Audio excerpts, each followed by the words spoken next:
स्वागत है आपका अपने चैनल MGM कैरियर इंस्टीट्यूट में। तो स्टूडेंट्स, आज हम एक नया चैप्टर आयनिक इक्विलिब्रियम स्टार्ट करने वाले हैं। उससे पहले अगर आपने हमारे चैनल को सब्सक्राइब नहीं किया है तो जल्दी से सब्सक्राइब कर दें और हाँ, बेल आइकन को प्रेस करना ना भूलें ताकि आपको हमारे डेली लाइव लेक्चर्स का नोटिफिकेशन सबसे पहले मिले। ओके स्टूडेंट्स, तो आइए अब हम बात करते हैं आयनिक इक्विलिब्रियम की। जैसा कि इसका नेम से स्पेसिफाइड है, आयंस का इक्विलिब्रियम है। और आयंस कहाँ से आते हैं हमारे पास में? आयंस आते हैं कहाँ से? आयंस आते हैं हमारे पास में इलेक्ट्रोलाइट से। ठीक है, तो मेनली हम इसमें बात करेंगे इलेक्ट्रोलाइट के बारे में। ठीक है, उनका इक्विलिब्रियम कैसे चलता है, कैसे काम करता है, उसके बारे में बात करेंगे। तो सबसे पहले तो हमें लॉग कॉन्सेप्ट इसका पता होना चाहिए। लॉग कॉन्सेप्ट में कुछ एक फॉर्मूलाज यहाँ लिखे हुए हैं। लॉग ए इंटू बी को मैं लिख सकता हूँ log A plus log B. Log A by B को लिख सकता हूँ मैं log A minus log B. Log M की पावर एन को मैं लिख सकता हूँ एन लॉग एम। ये पावर कहाँ चली जाती है? आगे। लॉग का बेस जो होता है वो 10 होता है और एलन का जो बेस होता है वो होता है लॉग बेस ई। ठीक है, तो और हमें कुछ वैल्यूज़ भी पता होनी चाहिए, इंपॉर्टेंट लॉग वैल्यूज़ जो कि लॉग 1 से लॉग 10 तक की हैं। ये तो हमें याद होनी ही चाहिए, रटी हुई होनी चाहिए। ठीक है, तो उसमें लॉग 1 की वैल्यू है जो है वो 0, लॉग 2 है 0.30, log 3 0.47, log 4 0.6, log 5 0.7, log 6 0.77, log 7 0.85, log 8 0.9, log 9 0.94, log 10 1 and log 11 ये भी याद होना चाहिए 1.04। कई जगह पे ये यूज़ हो जाता है। ठीक है, तो जो ऊपर मैंने ये सारी लॉग की प्रॉपर्टीज़ बताई, कुछ इसके बेसिस पे कुछ एक क्वेश्चंस हैं वो हम करके देख लेते हैं। तो देखो स्टूडेंट्स, यहाँ पे लिखा हुआ है लॉग 2 इंटू 10 की पावर -3, तो मैं इसको ए और इसको बी मान लेता हूँ। तो लॉग ए इंटू बी क्या लिखा हुआ है? लॉग ए प्लस में लॉग बी। ठीक है, तो लॉग 2 की वैल्यू तो अपने को पता है, ये रही लॉग 2 की वैल्यू कितनी है? 0.30 है ना। तो यहाँ लिख दिया मैंने 0.30 प्लस लॉग 10 बेस, ये लॉग एम की पावर माइनस एम की पावर एन लिखा हुआ है तो पावर आगे आ जाएगी, तो ये हो जाएगा -3 लॉग 10, और लॉग 10 कितना होता है? 1, तो ये जाएगा -3 प्लस 0.3, तो ये जाएगा -2.7। तो इसका आंसर आ जाएगा -2.7। ओके स्टूडेंट्स, ऐसा ही यहाँ पे लिखा हुआ है लॉग ए इंटू बी अपॉन सी, तो मैं इसको ऐसे लिख सकता हूँ लॉग 2 की पावर 3 प्लस में लॉग 3 की पावर 3 माइनस में लॉग 4 की पावर 3। अब ये पावर वाली प्रॉपर्टीज़ है तो पावर सारी आगे आ जाएंगी, तो इसको लिख सकता हूँ 3 log 2 plus 3 log 3 minus 3 log 4। ठीक है, और हम यहाँ वैल्यू रख के इसका आंसर निकाल सकते हैं। तो 3 इंटू लॉग 2 कितना है? 0.30। ठीक है, प्लस 3 इंटू लॉग 3 कितना है? 0.47 एंड माइनस में 3 इंटू लॉग 4 होता है 0.6।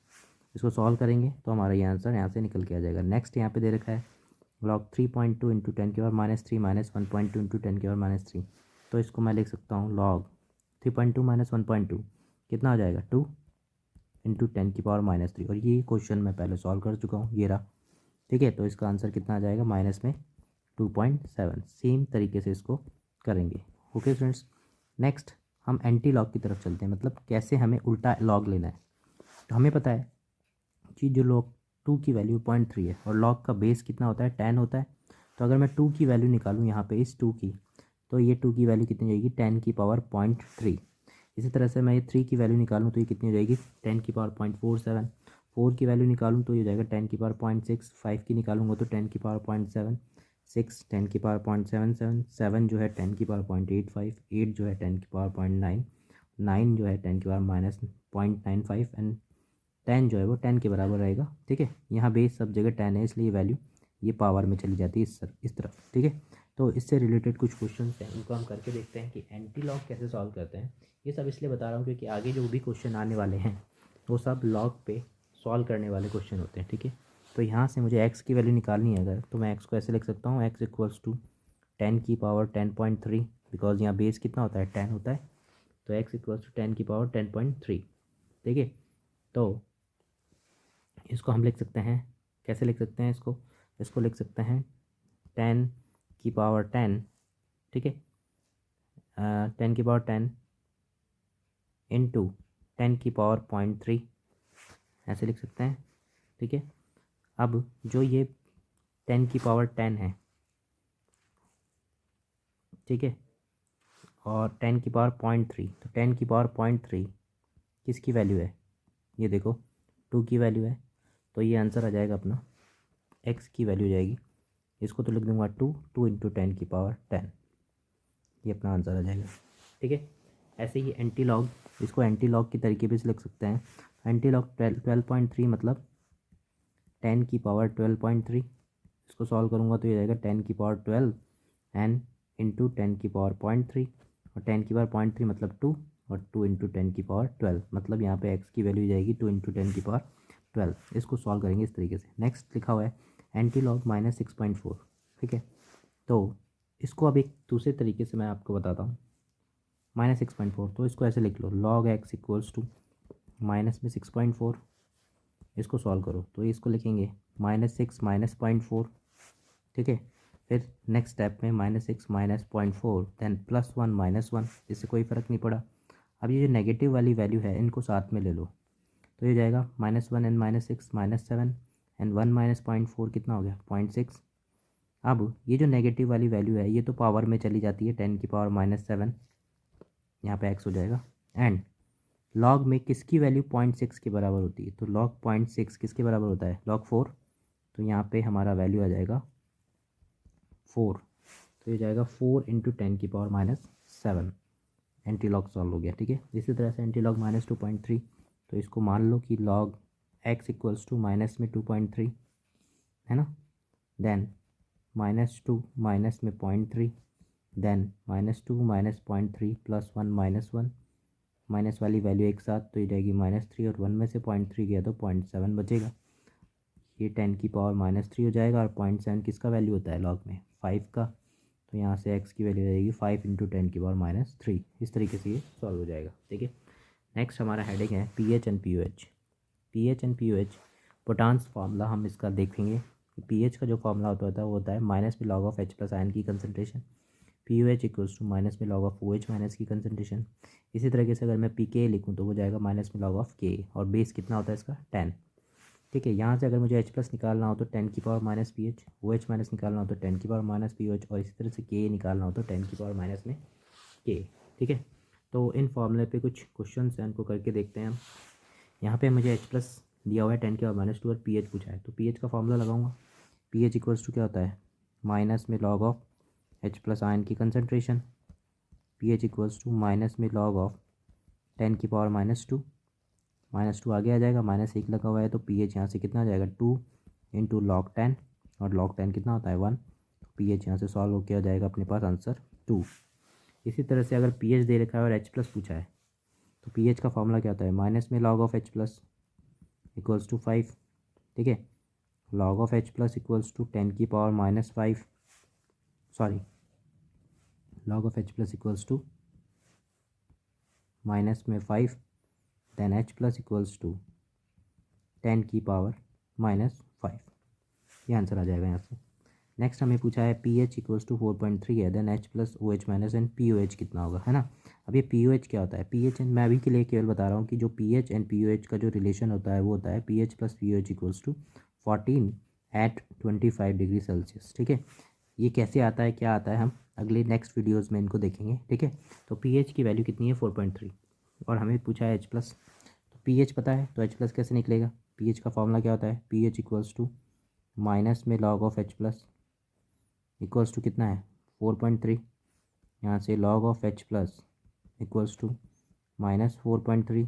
अब बस ये कैसे सॉल्व हो गई, -4 -0.3 +1 -1, इसको सॉल्व करो, ये साथ में आ जाएगा तो माइनस में 5, और 1 -0.3 कितना हो जाएगा 0.7, 10⁻⁻5, और 0.7 किसकी वैल्यू होती है 5 की, तो यहाँ से H प्लस हो गया अपना 5 इंटू 10⁻⁻5। ठीक है, 5 इंटू 10⁻⁻5 ही है log 7.7, log 5 की ही वैल्यू होती है, देख लो log 5 equals to 0.7। Okay, next और क्या पूछा है अपने को POH पूछा है ना। तो अगेन POH के लिए क्या करेंगे, PH plus POH equals to 14, हमें POH पूछा है, POH इक्वल्स टू 14 माइनस में PH, 14 माइनस में 4.3 9.7। ठीक है, तो ये हो गया अपना POH। अब POH पता लग गया तो तो मुझे OH माइनस निकालना है। तो POH कितना क्या होता है, माइनस में log of OH minus equals to 9.7, log of OH minus equals to minus में 9.7। अब इसको ऐसे लिख सकता हूँ मैं, -9 माइनस में 0.7। और फिर अगले स्टेप में क्या करते हैं, +1 -1 +1 -1, इसको सॉल्व करो तो माइनस में 10 और 1 माइनस 0.7 कितना हो गया, 0.3। ठीक है, तो 0.3 किसकी वैल्यू होती है, 2 की। 2 इंटू 10⁻⁻10, ये किसकी वैल्यू हो जाएगी, OH माइनस की। ओके स्टूडेंट्स, आपको आई होप आपको ये PH एंड POH के फॉर्मूलेज पे बेसिस क्वेश्चन आपको समझ में आ गए होंगे। ठीक है, नेक्स्ट हमारा टॉपिक है classification of substance based on conductivity. Conductivity के बेस पे जो सब्सटेंस है वो कितने तरीके होते हैं, वो होते हैं 2 तरीके के, नॉन कंडक्टर एंड कंडक्टर। ठीक है, नॉन कंडक्टर क्या होते हैं, नॉन कंडक्टर वो होते हैं जिसके अंदर से इलेक्ट्रिसिटी फ्लो नहीं कर सकती, ऐसे सब्सटेंस जिनके अंदर से इलेक्ट्रिसिटी फ्लो नहीं कर सकती। तो यहाँ पे लिखा हुआ है कि substance which do not allow flow of current. ठीक है, जैसे कि प्लास्टिक, लकड़ी और जितने भी नॉन मेटल्स हैं वो सारे। ठीक है, इसके अलावा कंडक्टर क्या होता है, जो कि फ्लो ऑफ करंट, मतलब जिनके अंदर से फ्लो ऑफ करंट अलाउ हो सकता है, मतलब जिसके अंदर से करंट फ्लो हो सकता है। ठीक है, उनको बोलते हैं कंडक्टर। नेक्स्ट है, इसी में अंदर 2 होते हैं, metallic conductor and ionic conductor. और हमें मेनली इस चैप्टर में आयनिक कंडक्टर पढ़ना है। ठीक है, मेटेलिक कंडक्टर वैसे ऐसे सब्सटेंस, ऐसे कंडक्टर जिनमें फ्लो ऑफ करंट किसकी वजह से होता है, ड्यू टू फ्री इलेक्ट्रॉन की वजह से होता है, जैसे कि ऑल मेटल्स। और इसमें एक एक्सेप्शन है, ग्रेफाइट, जो कंडक्टर है लेकिन नॉन मेटल है। ठीक है, जबकि मैं बोल रहा हूँ कि यहाँ पे मेटल है। नेक्स्ट है आयनिक कंडक्टर, इसको हम इलेक्ट्रोलाइट भी बोलते हैं, है ना। और मैंने शुरुआत में बोला था हम मेनली किसके बारे में बात करेंगे, इलेक्ट्रोलाइट के बारे में। तो इसमें आयनिक कंडक्टर का वैल्यू क्या है, मतलब क्या है इसका, conductor in which flow of current is due to positive and negative ions, मतलब आयंस की वजह से यहाँ पे कनेक्टिविटी आती है, जैसे कि एसिड, बेस, सॉल्ट इसके एग्जांपल्स हैं। ठीक है, नेक्स्ट आते हैं अपन टाइप्स ऑफ इलेक्ट्रोलाइट की तरफ।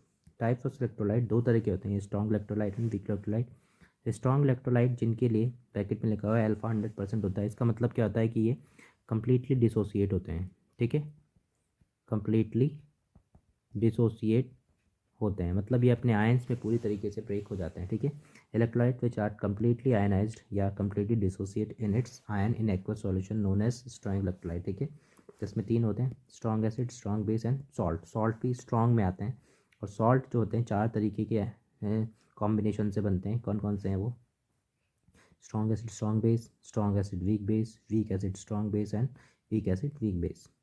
नेक्स्ट हमारा टॉपिक है वीक इलेक्ट्रोलाइट। वीक इलेक्ट्रोलाइट जिनके लिए अल्फ़ा <100% होता है, और एग्जैक्ट वैल्यू बताऊँ तो 5% से भी कम होता है। अल्फ़ा 100% मतलब कि ये फुल्ली डिसोसिएट नहीं होते, फुल्ली डिसोसिएट नहीं होते हैं। ठीक है, कुछ पार्ट बच जाता है। तो electrolyte which are weakly ionized in aqueous solution known as weak electrolyte.